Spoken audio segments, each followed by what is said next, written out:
گزارش کر رہا ہوں اپنے ایک محترم بزرگ حضرت مولانا مفتی خلیل احمد صاحب امیر جامعہ نظامیہ حیدرآباد سے کہ وہ تشریف لائیں اور اپنی نصیحتوں سے ہمیں مستفیض فرمائیں۔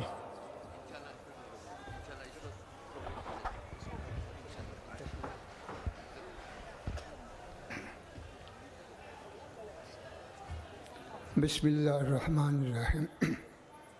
الحمد للہ رب العالمین والصلاة والسلام علی سید الانبیاء والمرسلین وعلی آلہ الطیبین الطاہرین واصحابہ الاکرمین اجمعین، اما بعد۔ برادران عزیز، بزرگان محترم، ہم مسلمان ہونے کی حیثیت سے اس بات کو اچھی طرح سے جانتے ہیں، بلکہ اس پہ ایمان رکھتے ہیں کہ ساری کائنات میں سب سے عزیز ترین چیز اگر ہمارے پاس کوئی ہے تو وہ ایمان ہے۔ حکومت آتی جاتی ہے، دولت آتی جاتی ہے، شہرت آتی جاتی ہے، دنیا کی یہ ساری چیزیں آتی اور جاتی ہیں، اس کی کوئی اہمیت مسلمان کے پاس نہیں ہے۔ مسلمان کے پاس سب سے زیادہ اہمیت اور سب سے زیادہ مقدس چیز ہے تو وہ ایمان ہے۔ تو اس لیے ہم کو اپنے ایمان کی حفاظت کے لیے متحد ہونا ہے اور اپنے ایمان کے تقاضوں کے لیے جد و جہد کرنا ہے۔ آپ جانتے ہیں ہمارے عقیدے کے اعتبار سے جب یہ دنیا قائم ہوئی، حضرت سیدنا آدم علیہ السلام کو بھیجا گیا تو قرآن مجید جیسا کہتا ہے کہ ان اول بیت وضع للناس، تو سب سے پہلے اس کائنات میں وقف کا وجود ہوا۔ بھائی اٹھنے کا نظام نہ بنائیں، حضرت کی بات کو سنیں، اٹھنا کا بالکل نظام نہ بنائیں۔ بہت دور دراز سے آپ آئے ہیں، بیٹھیں تسلی سے سنیں حضرت کی بات کو۔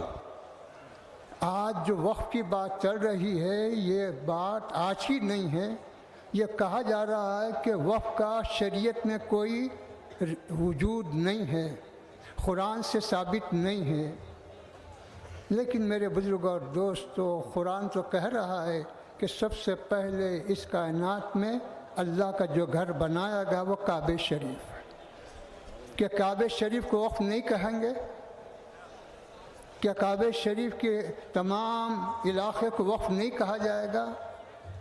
تو ہر مسلمان جانتا ہے کہ مکہ مکرمہ پورا وقف ہے، کعبہ شریف پورا وقف ہے، اس کے وقف ہونے سے کوئی انکار نہیں کر سکتا، اس کے ایک اینچ کو بھی بدلا نہیں جا سکتا۔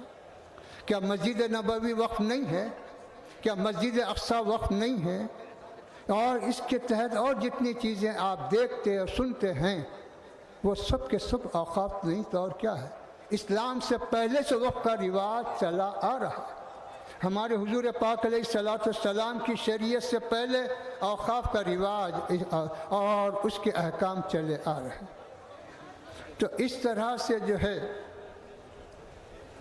ہمارے لیے آج جو مسئلہ پیدا ہو رہا ہے، نفس وقف کو ختم کر دو۔ نفس وقف کو ختم کرنے کا مطلب عام طور پر یہ کہا جا رہا ہے کہ صاحب یہ اس میں یہ خرابیاں ہیں، اس میں وہ ہے، اس میں یہ ہے، وہ ہے۔ خرابی دور کرنا یہ ہمارا کام ہے، لیکن خرابی کی وجہ سے کسی کو ختم کرنا یہ کسی کا اختیار نہیں۔ کیا کسی مجرم کو اس کے جرم کی وجہ سے، اس کے خطا کی وجہ سے، جبکہ اس کا جرم قابل قتل نہ ہو، تو کیا قتل کی سزا دی جا سکتی ہے؟ کوئی دنیا کا قانون کہتا نہ آخرت کا قانون کہتا کہ کسی کو کسی جرم کی وجہ سے قتل کی سزا دی جائے، جب تک کہ اس کے قتل کی سزا اسی وقت تک ثابت نہ ہو جب تک کہ وہ قانون کے دائرے میں نہ آئے۔ تو خرابیاں اور ہیں، خرابیوں کو اچھال کر، بدعنوانیوں کو اچھال کر، اس کو بہانہ بنا کر نفس شے کو ختم نہیں کیا جا سکتا۔ اگر یہی رواج رہا تو پھر کل آج جیسا یہ رواج چل رہا ہے کہ صاحب عورتوں کو جو ہے ابھارا جا رہا ہے کہ تم بھی مسجد میں جا کر مردوں کے برابر کھڑے رہنے کا حق مانگو. تو اس کا مطلب کیا ہے؟ اس کا مطلب یہ ہے کہ چند زر خریدوں کو بھیجا جائے گا اور اس کے بعد مسجد کو ایک فساد کی جگہ بنا دیا جائے گا اور کہا جائے گا کہ یہاں پر فساد ہو رہا ہے لہذا اس کو بند کر دیا جائے. اسی طرح مدارس کو جو ہے نشانہ بنایا جا رہا ہے کہ کچھ زر خرید لوگوں کو بھیجا جائے اور کچھ نئے قسم کے شرارتیں کی جائیں، پھر اس کے بعد الزام لگایا جائے کہ یہاں پر بھی کچھ شر و فساد کی جو ہے سازشیں ہو رہی ہیں لہذا اس کو بھی بند کر دیا جائے. تو آخر یہ چیز کہاں رکے گی، کیسے رکے گی اور اس کا علاج کیا ہے؟ اس وقت اگر ہم آپس میں بٹتے رہیں، آپس میں گروہ بندیوں کا شکار ہوتے رہیں تو یاد رکھو کہ ہم جزیات کو الجھ کر اپنی حقیقت کو کھو رہے ہیں اور ہم اصلی مقصد کو چھوڑ رہے ہیں اور اصلی مقصد سے دور ہو رہے ہیں. پہلے ایمان ہے، اسلام ہے، تو پھر نماز ہے، روزہ ہے، زکوٰۃ ہے، حج ہے، مسجد ہے، مدرسہ ہے، سب کچھ ہے.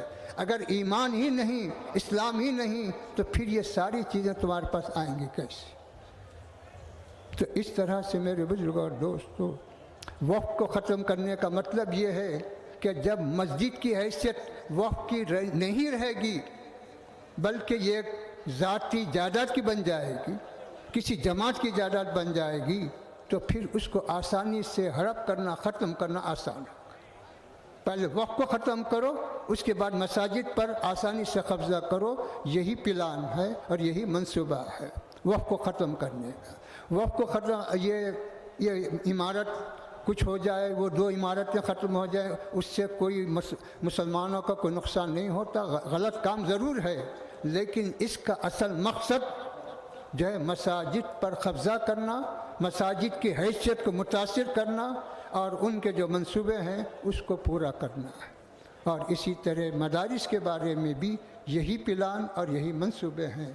کیوں کہ مساجد کی حفاظت کسی اور جگہ سے نہیں ہوتی، مساجد کی حفاظت مدارس سے ہوتی. مسجد کسی کو نمازی نہیں بناتی، مسجد کا کام نمازی بنانا نہیں ہے، نمازی بنانا مدرسے کا کام ہے. تو اس وجہ سے بتلا رہے ہیں پہلے نفس مسجد کو ختم کرو، پھر اس کے بعد مسجد میں آنے والوں کو، مصلیوں کو بنانے والے اداروں کو ختم کرو. یہی منصوبہ ہے. اسی مقصد کے لیے مسلم پرسنل لاء بورڈ مشترکہ طور پر باوجود ہے کہ ہم میں بعض مسائل میں اختلاف رائے بھی ہے، لیکن ان تمام چیزوں کو چھوڑ کر ہمیں متحدہ مشترکہ جد و جہد کرنی ہے اصل مقصد کی حفاظت کے لیے، ایمان کی اور شریعت کی حفاظت کے لیے. میں سب کو جو ہے اس اتحاد پر مبارکباد دیتا ہوں اور امید رکھتا ہوں کہ ہماری یہ کوشش یہیں پر ختم نہیں ہوگی بلکہ آگے اور استحکام کے ساتھ بڑھے گی. صلی اللہ تعالی علی خیر خلقہ و نور عرشہ وعلی آلہ الطیبین و اصحابہ الاکرمین اجمعین یا ارحم الراحمین.